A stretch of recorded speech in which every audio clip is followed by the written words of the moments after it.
Hello mga kamahalan, welcome back again dito sa channel natin. At for today's video, meron tayong ADB 160 dito at ikakabit natin itong nabili natin sa Shopee na engine support o tinatawag nilang engine extension.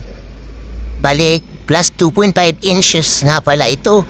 At sa mga gustong bumili, leave ko na lang yung link dyan sa description para madali nyo mahanap kung gusto rin nyo magkabit ng ganito. Yan, medyo tugtog pa nga itong ating ADB 160 dahil maulan ngayon. Makalipas ang ilang sandali, ayan, kinuha na ng mekaniko yung ating ADB 160 at nakyat ka na ito sa kanyang lifter para simulan na ang operasyon.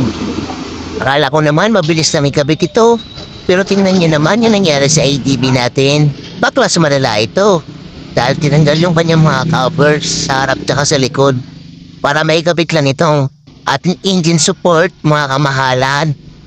So abangan natin mamaya, sana maayos talaga. Ayan, makalipas ang ilang minuto.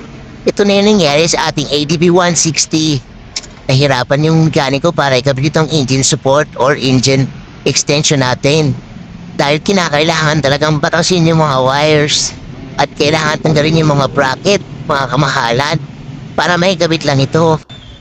Dahil kung hindi natin tatanggalin yung mga wire bracket, mababa na itong mga wires at baka yung dahilan pa ito na pagkaputol ng mga wires at masira ang ating motor.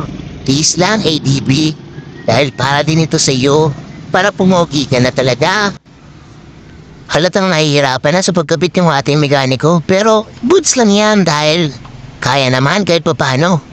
Dahil may nagtulong na rin sa kanya para ikabit ito.